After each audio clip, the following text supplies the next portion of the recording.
दोस्तों कल आपने क्या पढ़ा था? पेवलोव की क्लासिकल कंडीशनिंग, है ना, इवान पेवलोव की क्लासिकल कंडीशनिंग। और आज हम क्या पढ़ने वाले? बीएफ स्किनर की ऑपरेंट कंडीशनिंग, है ना, जिसमें उन्होंने एक इंस्ट्रूमेंट का यूज किया है जिससे उन्होंने कंडीशनिंग की है। ठीक है, सारी बातों को जानेंगे। सबसे पहले हम बीएफ स्किनर के बारे में जान लेते हैं कि ये जो हमारे एक बहुत बड़े साइकोलॉजिस्ट रहे हैं, जो फेमस किसके लिए हैं? ऑपरेंट कंडीशनिंग के लिए। ठीक है, इनके बारे में जानते हैं कुछ बातें, है ना। भाई सबसे पहले क्या है, इन्होंने क्या बोला है? RS learning. इनकी ऑपरेंट कंडीशनिंग को का दूसरा नाम क्या है? RS learning. यानी कि R से रेस्पॉन्स, S से स्टिमुलस और फिर लर्निंग, मतलब कि रेस्पॉन्स स्टिमुलस लर्निंग। ठीक है, तो ये इन्होंने बोला है। तो अब यहां पर देखते हैं, उसके बाद इसको दूसरा नाम क्या है? Instrumental learning. Instrumental learning.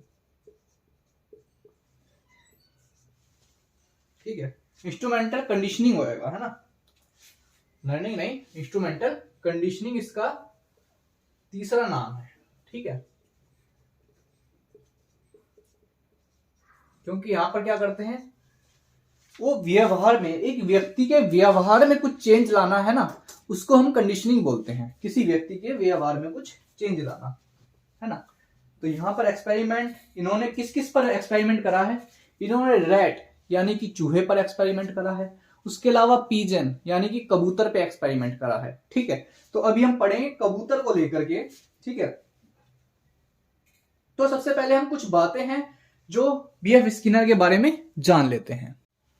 ठीक है, through operant conditioning an individual makes an association between a particular behaviour and a consequence. ठीक है, जब ऑपरेंट कंडीशनिंग होती है तो आप बिहेवियर में चेंज देख सकते हैं, है ना, एक नॉर्मल इंसान का और फिर कंडीशनिंग होने के बाद का चेंज, है ना, दोनों के व्यवहार में आपको चेंज देखने को मिलता है। ठीक है, उसके बाद देखते हैं क्या, also known as instrumental conditioning, जो मैंने यहां पर बात करी थी कि इसका एक और नाम से बोलते हैं, इंस्ट्रूमेंटल कंडीशनिंग भी बोला जाता है इस थ्योरी को। उसके बाद most influential psychologist of 20th century. भाई 20वीं शताब्दी के ये सबसे बड़े क्या रहे हैं? साइकोलॉजिस्ट रहे हैं। कौन? BF Skinner. ठीक है, तो इसके बाद देखते हैं टाइप्स जानते हैं हम। जब हम टाइप्स की बात करते हैं, टाइप्स ऑफ रीइंफोर्सेस, ठीक है, टाइप्स ऑफ रीइंफोर्सेस की बात करते हैं तो ये हमारे दो तरह के होते हैं। ठीक है, टाइप्स ऑफ रीइंफोर्स दो तरह के होते हैं। एक तो हमारे नेचुरली होते हैं, ठीक है, एक तो हमारा नेचुरली होते हैं, जो कि जिसको हम प्राइमरी बोलते हैं। ठीक है, प्राइमरी रीइंफोर्सेस वो हमारे क्या होते हैं? भाई हमारा फूड, है ना, खाना, या फिर स्लीप, सोना। ठीक है, ये हमारे किसके एग्जांपल्स हैं? प्राइमरी रीइंफोर्सेस के। ठीक है, और सेकेंडरी रीइंफोर्सेस क्या होता है हमारा? सेकेंडरी रीइंफोर्सेस। ठीक है, तो सेकेंडरी रीइंफोर्सेस में हमारा आ जाएगा क्या? मनी, पैसा। ठीक है, भाई ऊपर क्या है? ऊपर तो भाई हमारा खाना खा रहे हैं हम, ठीक है, स्लीप, नींद ले रहे हैं, ये सारी चीज हमारी क्या है? डाइट है, जो हमारी प्राइमरी आ जाती है। सेकेंडरी में क्या है हमारा? मनी। मनी से क्या करते हैं हम? मनी से क्या करते हैं हम? फूड खरीदते हैं। ठीक है, मनी से खाना खरीदेंगे और फिर हमें मिलेगा, मतलब कि इनडायरेक्टली वो क्या होता है? प्राइमरी चीजें ही हमें प्रोवाइड कराता है। ठीक है, पैसे से ही हम फूड खरीदेंगे। जब हमारे पास पैसा होगा तो हम क्या करेंगे? चैन की नींद ले सकते हैं, है ना, मस्त एकदम। तो उसके बाद हम बात करते हैं किसकी? रीइंफोर्समेंट और पनिशमेंट में क्या अंतर होता है ना। रीइंफोर्समेंट और क्या? Punishment and punishment. तो इनको जानते हैं कि भाई रीइंफोर्समेंट और पनिशमेंट होती क्या है, इनके बीच में डिफरेंसेस क्या होते हैं, इन बातों पर हम चर्चा करते हैं। ठीक है, तो रीइंफोर्समेंट वो होता है, भाई आपको मैंने पहले भी बताया है, किसी भी व्यक्ति के व्यवहार को अगर आप बढ़ावा देना चाहते हैं, इंक्रीज करना चाहते हैं, आप चाहते हैं उसका व्यवहार आगे भी ये ऐसा ही रहे, है ना, इसी डायरेक्शन में वो और मेहनत करे, ठीक है। जब आप कोई बच्चा अच्छे मार्क्स लाता है ना, या अच्छा पढ़ रहा होता है, अच्छा रेस्पॉन्स देता है, तो आप उसको क्या करते हो, पॉजिटिव रीइंफोर्समेंट देते हो, है ना भाई, शाबाश, या फिर रिवार्ड देते हो आप कुछ उसे, ठीक है, ताकि वो इसी व्यवहार को आगे कंटिन्यू रखे, ठीक है। तो हम कह सकते हैं रीइंफोर्समेंट क्या होता है, to increase your behaviour, to increase your behaviour, ठीक है। इसमें अगर मैं एग्जाम्पल की बात करता हूं तो इसमें क्या आ सकता है, जैसे कि हम बोल देते हैं गुड, वेरी गुड, शाबाश, एक्सीलेंट, या फिर हम कुछ भी देते हैं, टॉफी वगैरह दे देते हैं बच्चे को, है ना, कुछ भी रिवार्ड के रूप में कुछ भी मिल जाता है, ताकि वो आगे भी इसी व्यवहार को कंटिन्यू रखे। तो भाई पनिशमेंट क्या होता है ना, पनिशमेंट क्या होता है, यहां पर हम क्या करते हैं, इंक्रीज करते हैं। पनिशमेंट क्या होता है, पनिशमेंट में हम उन्हें पनिश करते हैं क्योंकि हम नहीं चाहते कि ये व्यवहार उनका आगे कंटिन्यू रहे, है ना, आगे हम नहीं चाहते कि वो ऐसा ही करें। रिजल्ट में अगर उसके अच्छे मार्क्स नहीं आ रहे, बच्चा पढ़ने पर ध्यान नहीं दे रहा, तो उसको हम क्या करते हैं, पनिशमेंट करते हैं। वैसे तो आज के टाइम में पनिशमेंट देना अलाउ नहीं है बच्चों को, है ना, लेकिन फिर भी कुछ बैकवर्ड एरिया में, या फिर हम कह सकते हैं गांव वगैरह में कुछ कुछ जगह ऐसी हैं जहां पर आज भी पनिशमेंट दी जाती है, ठीक है। तो ये पनिशमेंट होती किस लिए है, मतलब टू डिक्रीज योर बिहेवियर। भाई टीचर्स नहीं चाहते कि वो इस व्यवहार को आगे कंटिन्यू करे, है ना, क्योंकि वो एक बेहतर और एक अच्छा विद्यार्थी बनाना चाहते हैं, है ना, जिसको भी वो पढ़ाते हैं, ठीक है। तो इसका एग्जांपल हो जाएगा जैसे कि हम पुअर वगैरह दे देते हैं बच्चों को, है ना, वो हो जाता है, ठीक है। तो भाई मैं अगर आप लोगों को पढ़ा रहा हूं तो मैं चाहता हूं कि आप बहुत ही होनहार स्टूडेंट बने, है ना, आपका बिहेवियर में, भाई एक शिक्षक को कौन बनाता है, उसका विद्यार्थी तो बनाता है ना।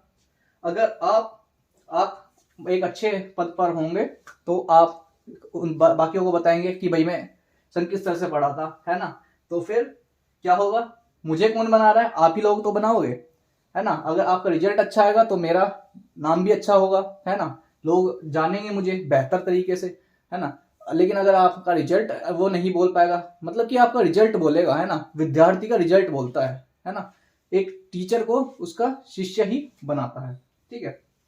रीइंफोर्समेंट क्या है, हमारा दो तरीके के होते हैं, जो मैंने अभी आपको बताया, पॉजिटिव और नेगेटिव, ठीक है। इसमें हम कुछ एड ऑन करते हैं और इसमें कुछ रिमूव करते हैं। मतलब कि इसमें हम एड ऑन करते हैं कि हम कुछ रिवार्ड देते हैं, हम चाहते हैं कि आगे उसका बिहेवियर कंटिन्यू रहे, और हम इसमें क्या करते हैं, उसमें से रिमूव करते हैं कुछ चीजें, है ना, कुछ टू रिमूव समथिंग पनिशमेंट में, ताकि हम नहीं चाहते कि आगे उसका ये बिहेवियर कंटिन्यू रहे, ठीक है। इसके बाद आगे बढ़ते हैं। भाई देखिएगा, अब फिक्स और वेरिएबल, मतलब कि एक कॉन्सेप्ट को हम समझते हैं, है ना, एक कॉन्सेप्ट है जिसको हम अभी यहां पर डिस्कस करेंगे, समझेंगे, ठीक है। यहां पर आ गया हमारा फिक्स्ड और यहां पर आ गया वेरिएबल, ठीक है। यहां पर आ गया फिक्स, यहां पर वेरिएबल और यहां पर इंटरवल। अब आप कहेंगे कि सर आप ये सब चीजें क्या लिख रहे हैं, ठीक है। अब एक बात देखो भाई, अब एक बात देखो, ठीक है, इसमें अगर आपको 10,000 रुपए महीने मिल रहे हैं, ठीक है, फिक्स है ना, रेशियो फिक्स है कि भाई आपको हर महीने 10,000 रुपए मिलेंगे, ठीक है। आप कहीं पे जॉब करते हैं, ठीक है, सपोज करो आप जॉब करने गए कहीं पे, है ना, जॉब करते हैं, आपको 10,000 रुपए महीना मिल रहा है, ठीक है। और वहीं अगर एक दूसरी तरह की जॉब है जहां पर आपको वेरिएबल है ना, 20,000 मिल सकते हैं, 15,000 मिल सकते हैं, 25,000 मिल सकते हैं, मतलब कि कोई फिक्स नहीं है ना, कभी कभी भी मिल सकते हैं और कितने भी मिल सकते हैं। मतलब कि यहां पर क्या है, हर महीने फिक्स सैलरी है, 10,000 रुपए उसे मिलेगा, ठीक है। और यहां पर क्या है कि भाई तुम जितना काम करोगे ना उसके हिसाब से आपको हम सैलरी देंगे, है ना। तो आपको किस जगह पर ज्यादा बेहतर रिजल्ट मिलेगा, है ना, बेहतर रिजल्ट कब मिलेगा, जब आपको उसके लिए सैलरी फिक्स नहीं होगी, है ना। जो भी है ना, जिसको भी आप जॉब प्रोवाइड करा रहे हैं उसके लिए अगर सैलरी फिक्स नहीं है तो आपको एक बेहतर रिजल्ट देगा, क्योंकि वो चाहेगा कि वो ज्यादा से ज्यादा पैसा कमाए, है ना। तो वो अपना ज्यादा एफर्ट्स डालेगा ताकि वो उसका प्रमोशन हो और वो ज्यादा पैसे कमा सके, ठीक है। तो अगर मैं फिक्स रखूं तो भाई उसको तो पता है हर महीने उतना ही पैसा लगना है ना, उतना ही पैसा मिलना उसे, उसकी तो फिक्स सैलरी है, वो काम करे लिमिटेड करे, है ना, तो वो अपनी तरफ से एफर्ट्स नहीं डालेगा। जब उसकी सैलरी फिक्स नहीं होती वो खुद की तरफ से एफर्ट्स डालता है, तो आपको बेहतर रिजल्ट कहाँ मिलता है, वेरिएबल में। ठीक है, उसके बाद देखते हैं इंटरवल।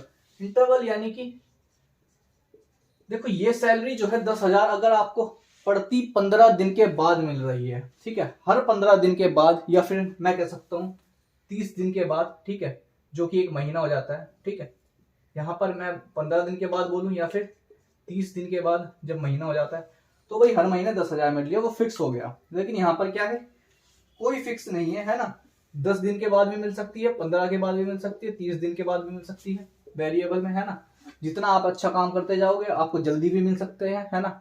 आप हो सकता है 10 दिन में ही 25,000 कमा ले। तो मतलब कि जहां फिक्स नहीं होगा वहां पर क्या करेगा, वो इंसान एफर्ट्स डालेगा अपने खुद के। ठीक है, तो आपको बेहतर रिजल्ट कहाँ मिलेगा, वेरिएबल में। ठीक है, उसके बाद कुछ पॉइंट्स हैं जो हम जान लेते हैं।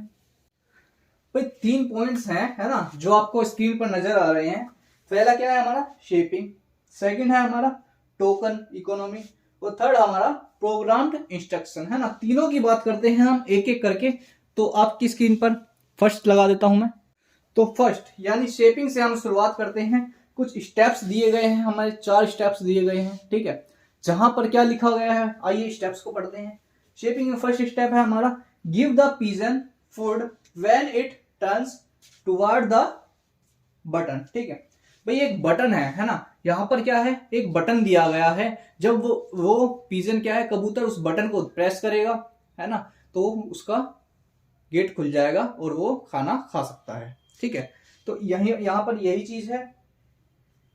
तो उसने क्या करा, जैसे ही वो अपनी गर्दन घुमाता है बटन की दिशा में, तो उसको क्या करते हैं, हम खाना देते हैं। ठीक है, तो भाई सबसे पहला स्टेप ये है कि भाई उसने गर्दन घुमाई, क्या, सही डायरेक्शन में, गोल ओरिएंटेड, मतलब कि जो उसका उद्देश्य है उसे खाना खाना है, तो उस डायरेक्शन में उसने गर्दन घुमाई, तो हमने उसे खाना दे दिया, है ना, कुछ रिवार्ड दे दिया। ठीक है, give the pigeon food when it walks toward the button. भाई जब वो उस बटन की ओर चलता है तो आपने फिर से उसे खाना दे दिया, है ना, या फिर कुछ रिवार्ड दे दिया। तीसरा स्टेप हमारा, give the pigeon food when raises its head to the height of the button. भाई जब उसने गर्दन उठाई अपनी, कहां पर, बटन की हाइट तक। ठीक है, बटन थोड़ा ऊपर है, तो बटन की हाइट तक जब उसने गर्दन उठाई तो आपने फिर से उसको कुछ रिवार्ड दिया। ठीक है, एंड लास्ट वन क्या है, give the pigeon food when it taps the button with its beak.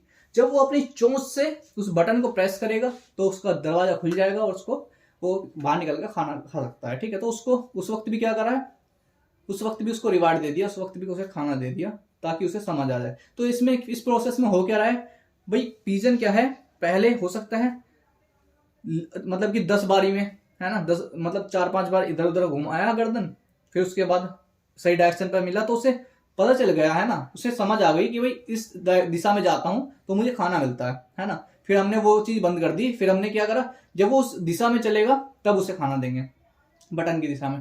फिर उसने वो भी बंद कर दिया, फिर अगले स्टेप पर आए तो हमने क्या करा, जब वो बटन की हाइट लेवल पर अपनी चोंच को लाता है, गर्दन ऊपर करता है, तो तब हम उसे खाना देते हैं। फिर हमने वो भी बंद कर दिया, जब वो बटन दबाता है, मतलब कि जो हमारा गोल था, जो उद्देश्य था, वो हमारा पूरा हो गया, जो वो बटन दबा रहा है उसे समझ आ गया कि बटन को प्रेस करेगा तब उसे खाना मिलेगा। ठीक है, इस तरीके से हमने पिजन की कंडीशनिंग करी, है ना, उसे सारी बातें समझाई। तो नेक्स्ट क्या है हमारा, टोकन इकोनॉमी। टोकन इकोनॉमी क्या होता है, आइए ये जानते हैं हम। टोकन इकोनॉमी हमारी वो होती है, जैसे आप लोग बचपन में खाते थे ना, फन फ्लिप्स बहुत खाए होंगे आप लोगों ने, है ना, फन फ्लिप्स आते थे ना, वो कचरी जिसे बोलते हैं फन फ्लिप्स ओएस।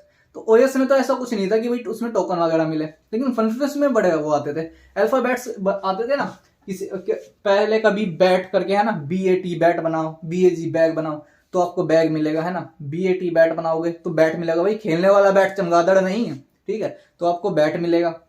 उसके अलावा फन फ्लिप्स पूरा बनाओ तो आपको क्रिकेट किट मिल जाएगी, है ना, ऐसे ऐसे करके बहुत सारी चीजें थी। तो आप क्या करते थे, वहां पर टोकन इकट्ठा कर रहे होते थे, है ना, फिर उनको जोड़ करके आपको एक रिवार्ड मिलता था। तो यही होता है टोकन इकोनॉमी में। ठीक है, उसके बाद हमारा क्या आता है, प्रोग्राम इंस्ट्रक्शन। ठीक है, प्रोग्राम इंस्ट्रक्शन में के कुछ प्रिंसिपल्स हैं, ठीक है, उनको जानते हैं। पहला प्रिंसिपल क्या है हमारा, स्मॉल स्टेप्स, है ना। हमने छोटे छोटे भागों में बांट दिया, जैसे कि मैंने आपको बताया कि भाई उस दिशा में गर्दन घुमाई तो हमने कुछ रिवार्ड दिया, फिर उस तरफ चला तो कुछ रिवार्ड दिया। तो कुछ स्टेप्स हैं हमारे, ठीक है, स्मॉल स्मॉल स्टेप्स में बांटा, ठीक है, ताकि वो बेहतर तरीके से सीख पाए।